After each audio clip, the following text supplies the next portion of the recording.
São 2 da manhã, você está deitado, o teto está escuro, o corpo está exausto, você sabe que precisa dormir.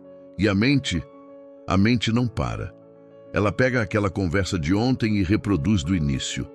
Pega o erro da semana passada e analisa de novo, quadro a quadro, procurando o ponto exato onde você deveria ter feito diferente. Pega a preocupação de amanhã e constrói cenários, cada um pior que o anterior, cada um mais detalhado, como se a mente fosse um diretor de cinema que só faz filmes de terror sobre a sua vida. E então, pega a frase que alguém disse há 3 anos, e devolve em loop, com novos detalhes que você nunca tinha percebido na época, com interpretações que só fazem sentido às 2 da manhã, quando tudo parece mais pesado e mais definitivo do que é. Você tenta pensar em outra coisa. A mente volta. Você tenta forçar o sono.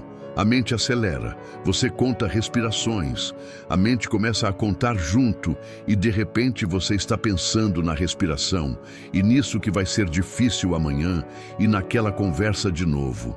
Você fica deitado, olhando para o teto às 2 da manhã, sendo destruído por pensamentos que você não escolheu ter, sobre situações que você não pode mudar, sobre pessoas que provavelmente estão dormindo enquanto você paga o custo emocional inteiro da história sozinho. Se você já viveu esse momento, e eu sei que já viveu, então você sabe o que é ser prisioneiro dentro da própria cabeça. Não por falta de inteligência, não por falta de força, mas porque ninguém nunca te ensinou como a mente funciona de verdade e o que fazer quando ela vira inimiga. É exatamente sobre isso que esse vídeo vai falar.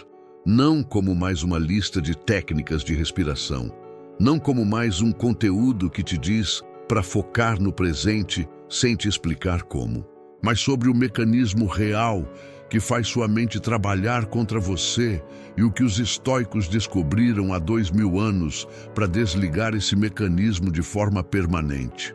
Fica até o final. O que vem aqui é diferente de tudo que você já ouviu sobre isso.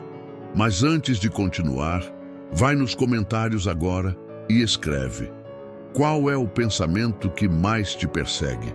O que sua mente repete que você já está cansado de ouvir? Não precisa ser elaborado. Uma linha. Escreve lá enquanto o vídeo continua, porque no final do vídeo eu vou retomar essa pergunta e a resposta que você vai ter vai ser completamente diferente. Existe um nome técnico para o que acontece quando a mente entra em loop. A psicologia moderna chama de ruminação. Mas 2000 anos antes desse nome existir, Marco Aurélio já tinha descrito o mecanismo com uma precisão que ainda hoje a neurociência confirma. Ele escreveu sozinho num diário que nunca foi escrito para ser publicado. A mente assume a cor dos pensamentos que frequenta. Pensa nessa imagem. A mente assume a cor. Não é que os pensamentos passam pela mente, é que a mente se torna eles. Se você frequenta pensamentos de fracasso, sua mente começa a ver fracasso em tudo. Se você frequenta pensamentos de ameaça, sua mente começa a interpretar situações neutras como perigosas. Se você frequenta pensamentos de inadequação, sua mente começa a filtrar seletivamente todas as evidências que confirmam que você não é suficiente, ignorando as que contradizem. Isso não é fraqueza. É fisiologia. É como o cérebro humano foi construído, para ser eficiente, para criar padrões, para não recalcular do zero toda vez. O problema é que essa eficiência, quando aplicada a pensamentos destrutivos, cria trilhas neurais que se aprofundam a cada repetição. Cada vez que você roda aquele pensamento, a trilha fica mais funda, mais fácil de cair nela de novo, mais difícil de sair. E você acorda às 2 da manhã, no fundo dessa trilha, perguntando por que não consegue parar. A resposta não é força de vontade. A resposta é entender o mecanismo e usar exatamente esse mecanismo a seu favor, em vez de ser destruído por ele. O erro que transforma pensamento em prisão. Vou te mostrar o erro específico que transforma um pensamento ruim em uma prisão mental. Porque pensamentos negativos em si não são o problema. Eles são inevitáveis, são humanos, são parte de qualquer mente que funciona. O erro que os amplifica e os fixa é um único: tratá-los como verdade. Epicteto foi brutalmente direto sobre isso. Ele ensinou algo que ficou conhecido como a primeira regra do estoicismo e que é ao mesmo tempo a mais simples e a mais difícil de praticar. Não são as coisas que perturbam os homens, mas as opiniões que têm sobre as coisas. Relê isso devagar. Não é a situação. É a opinião sobre a situação. Não é o acontecimento. É a interpretação que você atribuiu ao acontecimento. A demissão não é fracasso. É um dado neutro. A interpretação, isso prova que não sou bom o suficiente, é o que cria o pensamento destrutivo. A crítica de alguém não é uma verdade sobre você, é a perspectiva limitada de uma pessoa, filtrada pelas experiências e inseguranças dela. A interpretação, ela está certa. Eu sou isso que ela disse. É o que cria o loop de 2 anos às 3 da manhã. O pensamento não tem poder por si mesmo. Ele tem o poder que você empresta quando o trata como verdade incontestável. E a prática estoica começa exatamente aqui.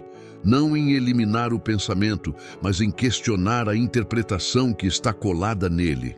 Não como faço para parar de pensar nisso, mas isso que estou pensando é um fato ou é uma história que estou contando sobre um fato? Essa pergunta, feita com honestidade, enfraquece o pensamento sem precisar de repressão, sem precisar de força, só de honestidade. Porque tentar parar não funciona.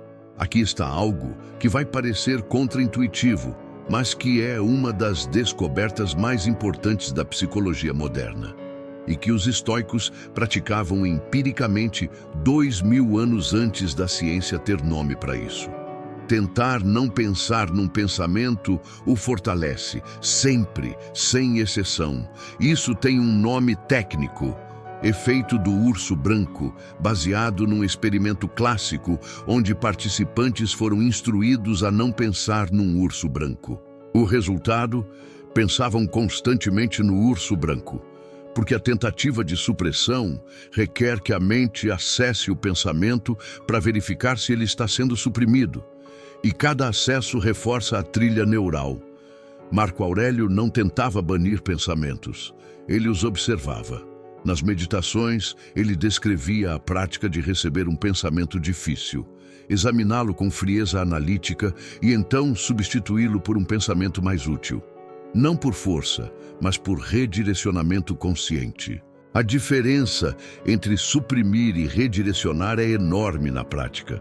Suprimir é empurrar o pensamento para baixo com força, e ele volta com mais intensidade. Redirecionar é observar o pensamento sem se identificar com ele, extrair qualquer informação útil que ele contenha, e então direcionar conscientemente a atenção para algo mais construtivo.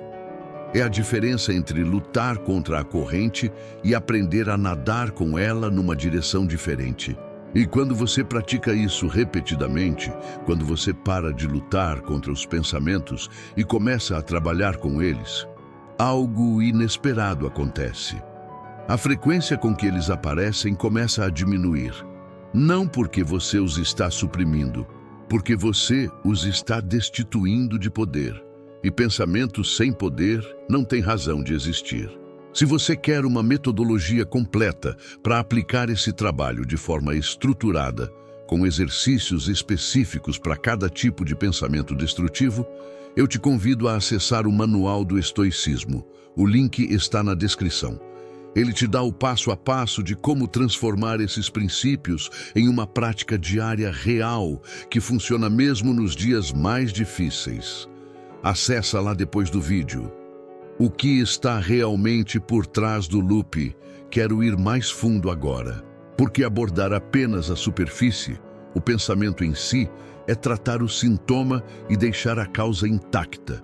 Os estoicos entendiam que pensamentos em loop quase sempre têm uma raiz específica, E identificar essa raiz é o que torna o trabalho real e permanente, em vez de uma solução temporária que funciona por dias e depois o loop volta com mais força do que antes.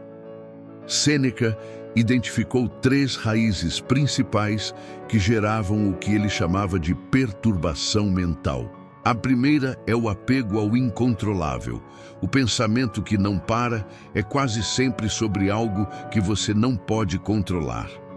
Uma resposta que você não teve. Uma reação de alguém que você não pode prever. Um resultado que ainda não chegou. A mente entra em loop porque acredita que, se analisar o suficiente, vai encontrar o controle que não existe. É um algoritmo procurando uma variável que não está disponível e que vai rodar indefinidamente porque nunca vai encontrar o que está procurando. O antídoto estoico é direto: identificar se aquilo sobre o qual você está ruminando está dentro ou fora do seu círculo de controle. Se está dentro, haja. Transforme o pensamento em ação e o loop para naturalmente. Se está fora, reconheça isso com clareza e pratique o que Marco Aurélio chamava de aceitação ativa, não resignação passiva. Aceitação ativa. O reconhecimento consciente de que algumas coisas simplesmente não dependem de você e que aceitar isso não é fraqueza, é sabedoria de quem parou de brigar com a realidade. A segunda raiz é o julgamento de si mesmo. O pensamento que mais cria loop é geralmente um julgamento. Você fez algo que avaliou como errado e a mente fica ruminando porque está tentando encontrar um jeito de desfazer o que não pode ser desfeito. Epicteto era claro: você pode aprender com o passado sem viver nele. Extraia a lição, honre o aprendizado e solte o julgamento. Não porque o que aconteceu não importou, mas porque continuar se julgando não muda nada do que aconteceu e impede tudo que ainda pode acontecer. A terceira raiz é o medo do futuro, cenários que a mente constrói sobre o que pode dar errado. E aqui, os estoicos tinham uma prática específica, que é a mais poderosa para esse tipo de loop: a premeditatio malorum, ir até o fim do medo. Qual é o pior cenário real? Com detalhes honestos, e você conseguiria lidar com ele? Quando você vai até o fundo do medo em vez de fugir dele, ele perde o poder de te perseguir indefinidamente. O que assombra é sempre o que você nunca olhou de frente com honestidade. Clique em curtir esse vídeo agora, se ele está chegando em algum lugar real para você. Esse gesto simples ajuda esse canal a crescer e a continuar trazendo esse tipo de conteúdo toda semana. E se você ainda não está inscrito, se inscreve agora. Toda semana tem um vídeo que vai continuar construindo essa versão mais livre e mais forte de você. Como criar silêncio onde havia ruído. Chegamos no ponto mais prático: como criar silêncio mental real. Não o silêncio artificial de quem está tentando não pensar, mas o silêncio genuíno de quem tem uma mente que trabalha com ele, não contra ele. Marco Aurélio praticava o que hoje chamamos de desfusão cognitiva, criar distância entre você e seus pensamentos. Não eu sou um fracasso, mas estou tendo o pensamento de que sou um fracasso. Não isso vai dar errado, mas minha mente está criando um cenário onde isso vai dar errado. Essa mudança de linguagem parece pequena. Neurologicamente é enorme. Ela cria um observador, uma parte de você que nota o pensamento sem ser o pensamento. E esse observador é o que os estoicos chamavam de hegemonikon, o princípio racional que governa a mente quando você o exercita com consistência. A segunda prática é o que Sêneca chamava de retiro interior, períodos deliberados de silêncio total, sem input externo, sem tela, sem música, sem podcast, sem nada. Só você e os pensamentos que aparecem. E a instrução é simples: observe sem reagir. Deixa o pensamento aparecer. Reconhece ele. Não o combate, não o alimenta. Apenas observa e ele passa, como nuvem num céu que você está olhando sem tentar empurrar nem puxar. E com o tempo, com a prática repetida, a mente aprende algo que não sabia antes, que ela não precisa reagir a cada pensamento que gera, que pode gerar e deixar ir. E quando sua mente aprende isso, quando ela para de tratar cada pensamento como urgência que exige processamento imediato, o ruído começa a diminuir de forma real e progressiva. Não porque os pensamentos param de existir, porque eles param de ter o poder de te prender dentro deles. Agora vai lá reler o que você escreveu nos comentários no início. Aquele pensamento que te persegue. Olha para ele com o que você aprendeu aqui. É um fato ou é uma história sobre um fato? Está dentro do seu controle ou fora? É um julgamento sobre o passado ou um medo construído sobre o futuro? Você não precisa resolver isso agora, nesse exato segundo. Mas nomear com precisão já enfraquece. Sempre. E se você quer o passo a passo completo de como trabalhar cada tipo de pensamento destrutivo de forma estruturada e permanente, o Manual do Estoicismo tem exatamente isso. O link está na descrição. Acessa lá. E antes de fechar, o que você aprendeu aqui sobre silenciar a mente é poderoso. Mas existe um nível acima disso. Uma vez que a mente está mais quieta, mais clara, mais disponível, o que você faz com essa clareza? Porque mente quieta sem direção só produz vazio. E vazio volta a ser preenchido pelo ruído. No vídeo mais recente desse canal, eu falo sobre exatamente isso. O desapego real, como parar de forçar o que não é seu e como essa soltura libera energia para construir o que de fato pertence à sua vida. Porque silenciar a mente é o primeiro passo. Saber para onde direcionar o silêncio é o segundo. E sem o segundo, o primeiro não dura. O vídeo se chama Quando Você Para de Forçar, a Vida Começa. Está aqui no canal. Assiste agora. Te vejo lá.